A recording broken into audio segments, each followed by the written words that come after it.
आज की कहानी है बहू, तुम अपना दहेज का सामान मायके वापस क्यों भेज रही है।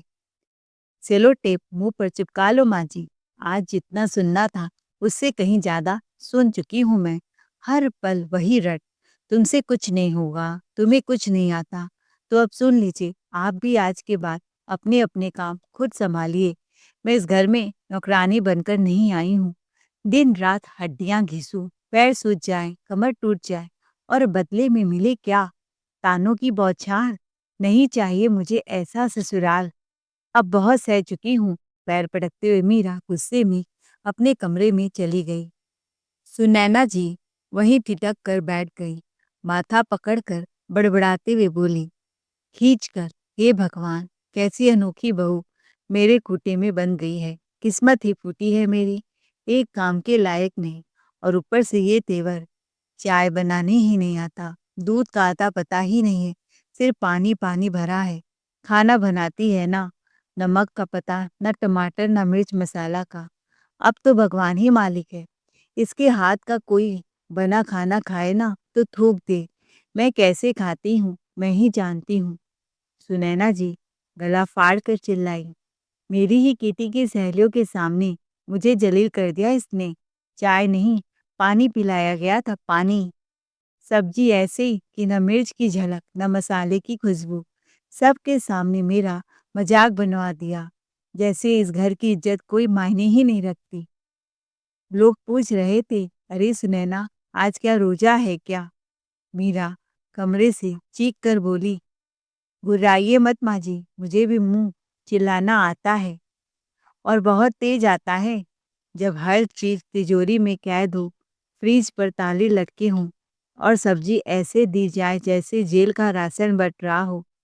2 टमाटर 2 मिर्च गिन गिन कर, तो बताइए खाना 5 स्टार होटल जैसा कैसे बनेगा? हाथ भी बांध दो, सामान भी छीन लो और फिर चिल्लाओ कि स्वाद क्यों नहीं आया। गलती आप करें और बदनामी मेरे नाम लिख दें, इतना आसान नहीं है अब। हाँ हाँ, मुझे पता है, सिर्फ दिखाने के लिए तू पूरे दिन किचन में घुसी रहती है, और हकीकत में कोई काम ढंग से नहीं होता है। गुस्से में सुनैना जी ने मीरा की माँ को फोन घुमा दिया। हेलो समधन जी, इतनी अकड़ बड़ी बेटी भेजी है तुम लोगों ने मेरे घर में, न तमीज सिखाई न काम करने की अकल, और भेज दी हमारे घर रोज रोज की कला बनकर। मीरा की माँ हड़बड़ाकर, आप ये कैसी बातें कर रही हैं समधन जी? सुनैना जी गुस्से से बोली, ये तो सच है। आपकी बेटी ने मेरे घर में मेरी इज्जत को पैरों तले रोन दिया। न खाना ढंग से बनाती है, न बड़ों की इज्जत करती है, ऊपर से जुबान ऐसी जैसे जहर उगलती हो। मीरा की माँ की आंखों से आंसू छलक पड़े। मीरा ने तुरंत हाथ बढ़ाकर फोन अपने हाथ में ले लिया। मीरा समझदारी दिखाते हुए बोली, माँ घबराने की जरूरत नहीं, तुम शांत रहो, यहाँ सब मैं संभाल लूंगी। फोन रखते ही सास बहू के बीच गालियों की तलवारें चलने लगी। एक दूसरे पर आरोपों की बौछार, तू तू मैं की जंग खुलकर शुरू हो चुकी थी। चिल्लाहट से पूरा घर गूंज रहा था। ऊपर से मीरा के तेवर ने सुनैना जी का अहंकार तक हिला दिया। अब बात सिर्फ तकरार की नहीं रही, उनके स्वाभिमान पर चोट लग चुकी थी। सुनैना जी दांत भींच कर बोली, अरे अरे बहू, तेरी हिम्मत ही तो बहुत बढ़ गई है। आने दो पवन को, आज तेरी अकल ठिकाने न लगवा दी तो मेरा नाम सुनैना नहीं। शाम को जैसे ही पवन घर में दाखिल हुआ, सुनैना जी ने रोने धोने का पिटारा खोल दिया। सुनैना जी अफसोस जताते हुए बोली, बेटा तुम्हारी पत्नी तो कमाल ही कर रही है, क्या क्या गुल खिला रही है, मेरा जीना हराम कर दिया है इसने। तुम तो ऑफिस में मजे से रहते हो, तुम्हें क्या पता कितनी जुबान चटकाती है मुझसे, जरा जरा सी बात पर भड़क पड़ती है। आज सुबह तो इतना कुछ सुना दिया कि मैं बता भी नहीं सकती। माँ का रोना देखकर पवन का खून खौल उठा। वह गुस्से से सीधे कमरे की ओर बढ़ा। पवन चिल्लाते हुए बोला, मीरा, यह क्या तमाशा चल रहा है घर में? ये सब क्या तौर तरीके हैं? क्या यही संस्कार है तुम्हारे माँ बाप के? मेरी माँ से बहस करना भी सीख लिया तुमने? वह तुम्हारी माँ की उम्र की है, और तुम उनसे उलझती हो। तुम्हें जरा भी शर्म नहीं आती? मीरा तुनक कर बोली, क्या कहा है मैंने पवन? मैंने क्या ऐसा कह दिया माँ जी को?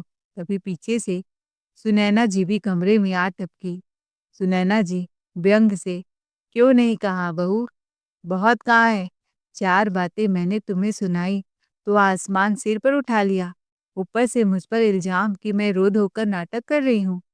रो तो आप ही रही हैं माँ जी, पर उससे यह साबित नहीं हो जाता कि हर गलती मेरी है। एक बात बताइए, आप हर बात मेरे माँ-बाप को बीच में क्यों घसीटती हैं? क्यों नहीं घसीटूँगी? कौन रोक लेगा मुझे? सुनैना जी बोली, तुम्हारे माँ-बाप ने ही तो बर्बाद कर दिया मेरा घर। न बोलने की तहजीब, न काम का ढंग सिखाया। भिखारी की तरह लाकर पटक दिया हमारे घर में। मीरा गुस्से में बोली, माँ जी, बात जो भी हो मुझे कहिए, लेकिन मेरे माँ-बाप पर उँगली उठाने की जुर्रत मत कीजिए। जो कहना है सीधे मुझे कहिए। और हाँ माँ जी, मेरे माँ-बाप को भिखारी कहने की जुर्रत ज़रा भी मत कीजिएगा, गलती से भी नहीं। क्यों न कहूँ भिखारी? मेरा अच्छा खासा घर-बार देखा और टूट पड़े, दे दी अपनी नौटंकी बेटी को इस घर में। तुम्हारे मायके वालों ने क्या किया? न खाना बनाना सिखाया तुमको, न घर सँभाला, और विदाई में भिखारी की तरह सामान पकड़ा कर भेज दिया। मीरा बोली, बस क्या भिखारी की तरह दिया है? बताइए ज़रा कौन सी चीज़ छूट गई है? TV, fridge, cooler, washing machine, bed, sofa, AC, गाड़ी, डाइनिंग टेबल, कपड़े, गहने, रुपए, एक-एक चीज़ मेरे माँ-बाप ने अपनी हैसियत नहीं, अपने दिल से दी है अपनी बेटी को। तो आप उन्हें भिखारी बना रही हैं। मेरी नज़र में भिखारी आप लोग हैं, जो दहेज माँगकर शादी करते हैं। सुनैना जी दहाड़ कर बोली, क्या दिया है तुझ में? बड़ा घमंड है अपने बाप के दिए सामान का। टीवी से तू मनोरंजन करती है, फ्रिज तू खोलकर ठंडा पानी पीती है, सोफा, बेड पर तू ही पसरी रहती है, गहने तेरे, पैसे तेरे अकाउंट में, गाड़ी भी तेरे लिए ही है, तो हमें क्या मिला इसमें? सब कुछ तो तू इस्तेमाल करती है। मीरा, तो चलिए माँ जी, अगर गाड़ी मेरे लिए है तो मैं सीख लेती हूँ चलाना। नहीं छुएगा आपका बेटा। क्यों? अब नाटक खत्म? सुनैना जी भड़क गईं। हाँ, हाँ, सब कुछ तुम्हारा ही है, तो हमें क्या दिया? तुम्हारे माँ-बाप ने कुछ नहीं।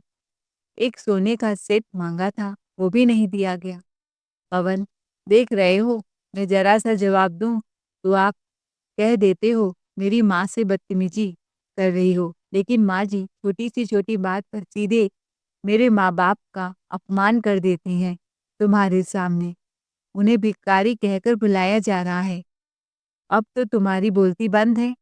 ऐसा कौन-सा कुबेर का खजाना उन्होंने अपनी बेटी को दे दिया, जो मेरे माँ-बाप ने मुझे नहीं दिया? सुनैना जी घमंड से सिर उठाते हुए बोली, मेरी बेटी, अरे मेरी बेटी को तो मैंने इतना दिया है कि उसके ससुराल वाले बरसों बैठकर खाते रहे, उपयोग करते रहे, तुम्हारी तरह नहीं, आई बड़ी ज़बान चलाने वाली। ठीक है माँ जी, मैं अभी फ़ोन करके ही पूछ लेती हूँ। उतना कहकर उसने तुरंत ननंद काव्या के ससुराल फ़ोन लगा दिया। नमस्ते आंटी जी, एक बात पूछनी थी, बुरा मत मानिएगा। दीदी की शादी में क्या-क्या मिला था दहेज? उधर से आवाज़ आई, अरे बहू मीरा, सच कह रही हूँ, काव्या तो भागकर आई थी शादी करने। 1 रुपया तक हाथ नहीं लगा हमारे। तेरी ननंद कॉलेज में पढ़ते-पढ़ते प्रशांत से प्यार कर बैठी थी। हम तो सख्त के खिलाफ थे शादी के, लेकिन दोनों ने जिद पकड़ ली और भागकर शादी कर ली। थोड़ी देर चुप्पी के बाद दबी हुई पीड़ा आवाज़ में उतर आई। तेरी सास ने बहुत बड़े वादे किए थे, बहू कि भर-भर कर देंगे, पर सच ये है, आज तक एक साड़ी ढंग की नहीं आई, और जब कुछ भी मिलता है तो इतना घटिया कि किसी रिश्तेदार को दिखाने लायक नहीं होता। पर क्या करे बहू, मेरा बेटा बहुत ज़िंदा है, वो कुछ बोलता ही नहीं, और जो सामान दिया भी गया वो सब सेकंड हैंड था, टीवी, फ्रिज, पलंग। तू तो शादी में बहू इसी लेकर आई थी, पर मेरी बहू की किस्मत इतनी सस्ती निकली कि उसे कूलर में ही दम घोट कर जीना पड़ता है। कुछ भी नया नहीं था, सब साल भर में टूट गए। मैंने सब मरम्मत करवाया है, लेकिन उधर से क्या मिला? तानों की मार और दहेज के आरोप। तभी काव्या दंदनाते हुए आई। माँ जी, इस घर का हर सामान मेरी माँ की देन है और आपकी बेटी ने और आपने इस्तेमाल करके सब तोड़ दिया। ऊपर से आप मेरी भाभी को फ़ोन पर शिकायतों की लिस्ट सुना रही हैं, जैसे मेरी माँ कोई गुनहगार हो। काव्या की सास नागिन की तरह पुकार उठी। अरे, मैं क्या तुमसे डरती हूँ? सच बोलने पर क्या तुम मेरी जुबान काट लोगी? अगर इस घर में रहना है तो मेरी हुकूमत में रहना पड़ेगा। ज़्यादा जुबान चलाई तो सीधे मायके भेज दूंगी। समझी? झगड़ा बढ़ने लगा है। सुनैना जी गुस्से में फ़ोन छीनकर ज़मीन पर पटक देती हैं। सुनैना जी सुनैना जी बेटे से बोली, देख रहा है बेटा, तेरी बीवी मेरी ही बेइज्जती करवा रही है। मेरी बेटी के ससुराल में इतनी बेशर्मी मैंने आज तक नहीं देखी। अगर मेरी बेटी मजबूर होकर मायके आई ना, तो ये लड़की एक पल में इस घर में नहीं रहेगी। यह मेरी आखिरी चेतावनी है। सुनैना जी आगे बोली, मेरी बेटी का घर भी तोड़ने पर तुली हुई है। जहाँ जाती है वहीं कलह की आग सुलगा देती है। अपने ससुराल में भी चैन से रहने नहीं देती। हमारी जिंदगी को इसने रोज की लड़ाई बना दिया है। सुकून नाम की चीज ही ने छीन ली है इसने। मीरा संयम तोड़ते हुए बोली, माँ जी, आप मेरा नहीं, मेरे माता पिता की सरेआम बेइज्जती कर रही हैं, और वो भी मेरे ही ससुराल में, मेरे ही सामने। तब आपको कोई तकलीफ नहीं होती, और जब एक दिन आपकी बेइज्जती हो गई तो आपको मिर्ची लग रही है। आपकी पोल आज आखिर खुल ही गई। इज्जत? तेरी क्या इज्जत है इस घर में बहू? तू कौन सा बहुत ब्रांडेड दहेज लेकर आई है? तो तू ही तो उसे इस्तेमाल कर रही है। अरे, हमने तो दहेज मांगा, हम बदनाम हो गए, तब कूड़ा ढोकर लाई है। यह कहकर सुनैना जी गुस्से में कमरे से बाहर निकल जाती हैं। पवन कड़े लहजे में बोला, मीरा, अगर अपना रवैया नहीं सुधारा तो वो दिन दूर नहीं जब तुम्हें मायके की राह दिखा दूंगा। मीरा धीमे कदमों से पास आकर सीधे आंखों में आंखें डालते हुए बोली, इतना सस्ता समझ लिया है तुमने मुझे पवन? मैं कोई इशारों पर नाचने वाली गुड़िया नहीं हूँ। जब चाहा आवाज ऊंची कर दी और जब चाहा मायके भेज देने की धमकी दे दी। मैं इतनी कमजोर नहीं कि हर छोटी बात पर हार मान लूं, और ये भी साफ कर दूं, तुम्हारे कहने से मैं अपना घर छोड़कर नहीं जाऊंगी। अगर कभी जाऊंगी भी तो डर कर नहीं, इज्जत के साथ, आत्मसम्मान के साथ और अपनी मर्जी से। किसी की धमकी पर नहीं। तानों से घबराकर भाग जाने वाली औरत नहीं हूं मैं, और किसी के होंठ पर घर छोड़ देने वाली भी नहीं। इस घर में मैं सिर झुकाकर नहीं, सम्मान के साथ बहू बनकर आई हूँ। कोई खिलौना नहीं हूँ जिसे जब चाहे उठा ले, जब मन भर गया तो फेंक दो। इसीलिए ये मायके भेज दूंगा जैसी खोखली धमकियां आज के बाद मेरी जिंदगी से बाहर रखो। कुछ दिनों तक घर में सन्नाटा पसरा रहा, पर कहते हैं ना, नीयत जैसी होती है इंसान वैसा ही रहता है। वक्त बदल सकता है पर सोच नहीं। एक दिन डाइनिंग टेबल पर सब साथ बैठे सुबह-सुबह नाश्ता कर रहे थे। मीरा ने रात की बची रोटियां गरम कर कर सास-ससुर को परोस दिया, और अपने और पवन के लिए ताजे पोहे, कटलेट बनाकर खाने लगी। बस फिर क्या था, सुनैना जी की भौवें तन गईं। सुनैना जी नाक सिकोड़ कर, वाह बहू, हमें बासी खाना और खुद ताज़ा नाश्ता कर रही हो। यही तमीज़ सिखाई है तेरे मायके वालों ने। मीरा गुस्से में बोली, माँ जी, आप और पापा जी कल रात रिश्तेदार के यहाँ गए थे, रोटियां बच गई थी। आपने बताया ही नहीं कि हम बाहर जा रहे हैं। सुनैना जी भड़कते हुए बोली, तुझे तो 10 दिन पहले बताया था कि मुझे रिश्तेदारी में जाना है। माँ जी, मैं इंसान हूँ, कोई कैलेंडर नहीं जो 10 दिन पुरानी बात या आने वाली बात दिन तारीख समेत याद रखूं। जब जा रही थी उसी वक्त बता देती। अभी खाना खाइए, ठंडा हो रहा है। सुनैना जी ताने कसते हुए बोली, देख रहे हैं जी, तेरे मायके में ऐसे ही बासी खाना खाते होंगे। मुझे तो ताज़ा ही चाहिए। पवन बोला, मीरा काम वाली बाई को खाने को दे देती, इतना बहस क्यों कर रही हो? तो मीरा तेज आवाज में चिल्लाई, अच्छा माँ जी, कुछ दिन पहले जब मैं अपने सहेलियों से मिलने गई थी, तब आपने मुझे ही बासी खाना खिलाया था। तब तो आप बड़े ज्ञान बाँट रही थी, अन्न का अपमान नहीं करते। आज क्या हुआ? जब अपने पर आया, तो वो उपदेश आज याद नहीं रहे। टेबल पर सन्नाटा छा गया। सास बहू की लगातार किचकिच से पवन और उसके पिताजी दोनों का सिर बन्ना उठा। बिना कुछ कहे जल्दी जल्दी निवाला निकला और चुपचाप अपने अपने काम की राह पकड़ ली। पीछे रह गई दोनों बिल्ली चूहे की तरह एक दूसरे पर झपटती, एक दूसरे की नस दबाने को तैयार रहती। पवन ऑफिस जाते हुए बोला, मेरी बात ध्यान से सुन लो मीरा। 2 दिन बाद मम्मी पापा की शादी की सालगिरह है। मैं किसी भी तरह का ड्रामा बर्दाश्त नहीं करूंगा। घर में बस एक छोटी सी दावत रखी गई है। मेहमान आने वाले हैं, इसीलिए अक्लमंदी इसी में है कि जुबान कम चलाओ और तैयारी में दिमाग लगाओ।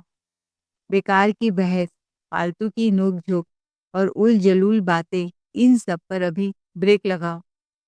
माहौल बिगाड़ने की एक भी कोशिश मैं नज़रअंदाज नहीं करूँगा।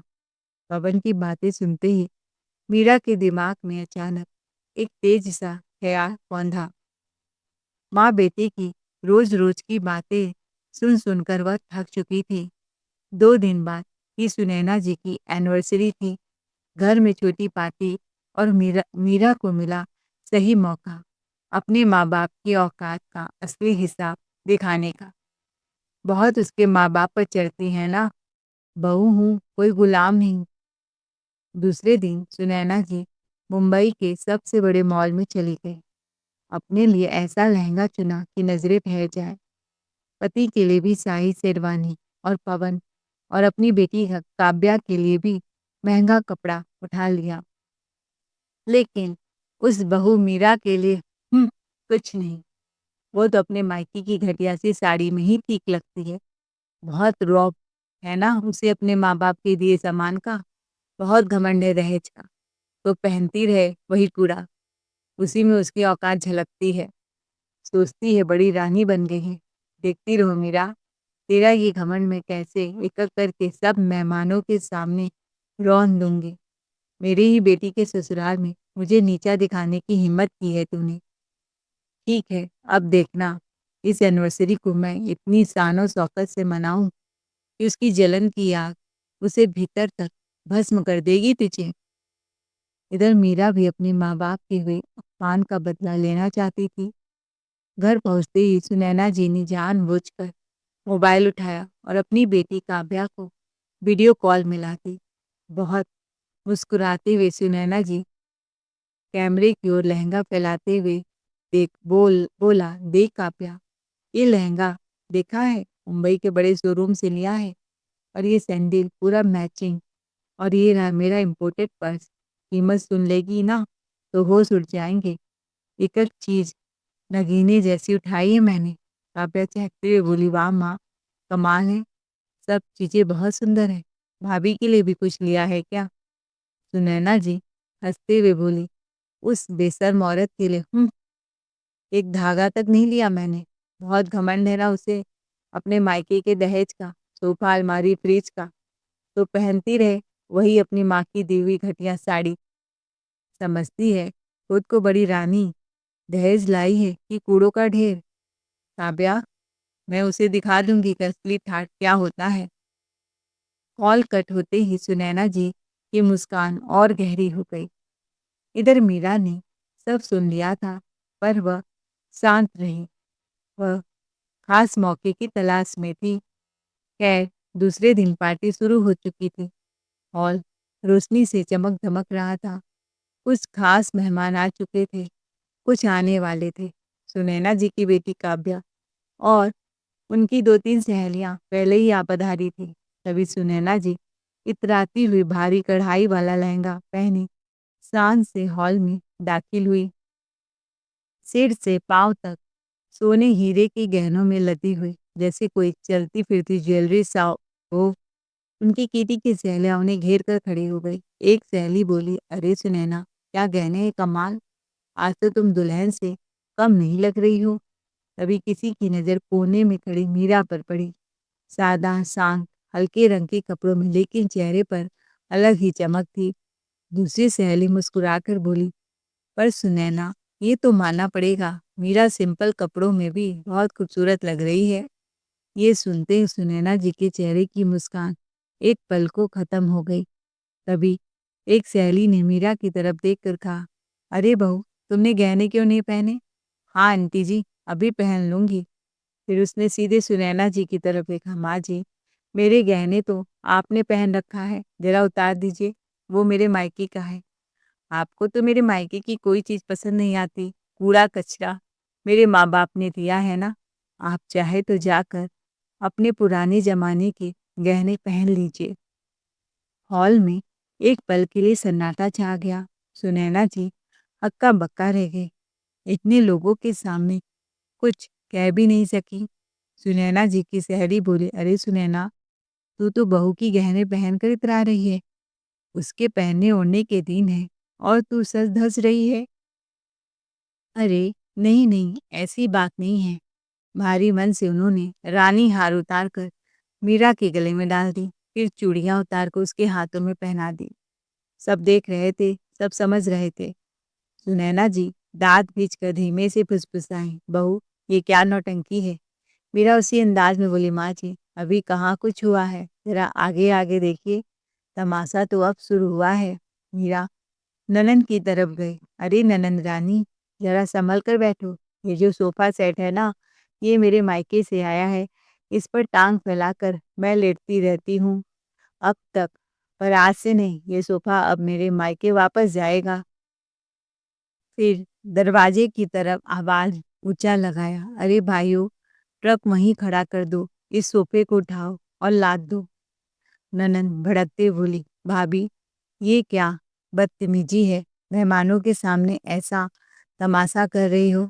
मीरा कड़वी मुस्कान के साथ बोली, तमाशा? अरे नहीं, मैं तो बस अपना सामान समेट रही हूँ। तभी मीरा की नज़र डाइनिंग टेबल पर पड़ी, जहाँ कुछ मेहमान बैठकर स्नैक्स खा रहे थे।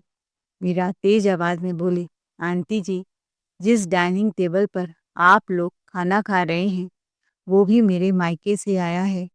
अब से आप लोग ज़मीन पर बैठकर खाइए या फिर मम्मी जी से पूछ लीजिए, उन्होंने क्या व्यवस्था की है। हॉल में फुसफुसाहटें शुरू हो गई। सुनैना जी गुस्से में भड़क उठी। मीरा बिना रुके अपने दहेज का एक-एक सामान समेटने लगी। सब वापस भेजूंगी, और हाँ भैया, ये एसी इसे भी बंद कर दो, इसे भी उतार दो, थोड़ी गर्मी लगेगी इन्हें, पर सह लेंगी। एक सहेली सुनैना जी से बोली, अरे सुनैना, अगर पार्टी नहीं देनी थी तो हमें बुलाया है क्यों? इतनी गर्मी में तो खड़ा होना भी मुश्किल है। सुनैना जी चिल्लाकर, बस करो बहू, ये कैसी बदतमीजी है। तभी पवन अंदर से दौड़ता हुआ आया, मीरा, जरा गाड़ी की चाबी देना, केक लेने जाना है। अजी सुन लो, वो गाड़ी भी मेरे मायके की दी हुई है और मुझे अब यहाँ किसी भी तरह का कचरा मंजूर नहीं। सब सफाया हो जाएगा। जो जो चीज़ें बेकार समझी जाएंगी, उन्हें मैं एक-एक करके वापस मायके भिजवा दूंगी। पवन हैरानी से बोला, मीरा, ये सब क्या हो रहा है? फ्रिज, सोफा, डाइनिंग टेबल सब ट्रक में क्यों लदवाए जा रहे हैं? क्योंकि ये सब मेरे दहेज का सामान है और अपने सामान के साथ मैं जो चाहूँ कर सकती हूँ, तुम मुझे नहीं रोक सकते। फिर तंज कसते हुए बोली, आप लोगों ने ही जो कहा था ना कि सारा सामान घटिया है, काम का नहीं है, तो लीजिए, मैं इसे वापस अपने मायके भेज रही हूँ। आप लोग नया और बेहतर सामान खरीद लीजिए, वो भी इम्पोर्टेड बम्बई के मॉल से। हॉल में सन्नाटा था, मेहमान खड़े थे, घर वाले शर्म से झुके हुए, और मीरा सीधी अधिक अपनी लड़ाई जीतती हुई। सुनैना जी ने पवन को आहिस्ता से बुलाया, बेटा जरा इधर आ, तेरी बीबी ने तो पूरा घर सिर पर उठा लिया है। अगर आज न संभाला तो सालगिरह की पार्टी में हमारी इज्जत की धज्जियां उड़ जाएंगी। कुछ ही देर में काव्या के ससुराल वाले आ जाएंगे। समधन जी के सामने मेरा मजाक फिर से बना देगी ये लड़की। अभी तो 2-4 मेहमान आए हैं, बहुत मेहमान आने बाकी हैं। मीरा कड़े लहजे में बोली, क्यों परेशान हो रहे हो? यह सब मेरा सामान था, मैं इस्तेमाल करती थी, इसीलिए अपने मायके वापस भेज दिया। अब सब ठीक है ना माँ जी? सुनैना जी अब पूरी तरह समझ चुकी थी कि यह मीरा का सीधा और करारा जवाब था। उस दिन किए गए अपमान का बदला। माँ और बेटे दोनों की हालत डावाडोल थी। घर वीरान पड़ा था, पार्टी सिर पर थी, मेहमान किसी भी पल दस्तक देने वाले थे और इज्जत खुलेआम दांव पर लगी थी। दोनों के चेहरों की रंगत उड़ चुकी थी। आखिरकार सुनैना जी ने जिंदगी में पहली बार झुक जाना ही समझदारी समझा। सुनैना जी धीमी बुझी हुई आवाज में, देख बहू, माना कि मैं तेरी सास हूँ, कभी कभी गुस्से में जुबान पर काबू नहीं रहता, लेकिन इसका ये मतलब नहीं कि तू पूरा घर तहस नहस कर दे। इस घर की इज्जत तेरी अपनी इज्जत है। अब रहम करके ट्रक से सारा सामान वापस मंगवा ले। गलती मेरी ही थी, मुझे बात को इतनी दूर नहीं ले जाना चाहिए था। और हाँ, आगे से तेरे माँ बाप के नाम पर मेरे मुंह से कोई उल्टा सीधा शब्द नहीं निकलेगा। पवन भी फौरन माँ की बात में हामी भरता है। पवन नरम पड़ते हुए, मीरा, माँ सही कह रही है, घर का सामान है तो इस्तेमाल पूरा परिवार करेगा। माना, माँ का मिजाज कभी कभी तेज हो जाता है, पर गुस्सा इज्जत से बड़ा नहीं होता। अब तुम्हारे मायके वालों पर कोई सवाल नहीं उठेगा। बस इस गलत फहमी को यहीं खत्म कर दो। मीरा दोनों की बदली हुई हालत देखकर हल्की सी मुस्कान के साथ बोली, ठीक है, अगर आप दोनों मानते हैं कि गलती आपकी थी और आगे से मेरे माता पिता को लेकर कोई टिप्पणी नहीं होगी, तो मैं भी सामान ट्रक से उतरवा देती हूँ। पवन फुर्ती से बाहर भागा और कुछ ही देर में पूरा सामान फिर से हॉल में सजा दिया। सुनैना जी मन ही मन स्वीकार कर चुकी थी, बहू को कम आंकना मेरी सबसे बड़ी भूल थी। ये लड़की सहने वालों में से नहीं है, न ही दबनों वालों में से है। यह ईंट का जवाब पत्थर से देना जानती है। दोस्तों, जो लोग रिश्तों को दहेज और दिखावे के तराजू पर तौलते हैं, वे अंततः अपनी ही इज्जत गंवाते हैं। सम्मान मांगने से नहीं, देने से मिलता है। और जो बहू को कमजोर समझते हैं, वही एक दिन उसके सामने झुकने पर मजबूर हो जाते हैं। आपको हमारी आज की कहानी कैसी लगी? कमेंट करके ज़रूर बताएं। कहानी अच्छी लगी हो तो चैनल को लाइक, शेयर, सब्सक्राइब जरूर करें। Thanks for watching ARK voice.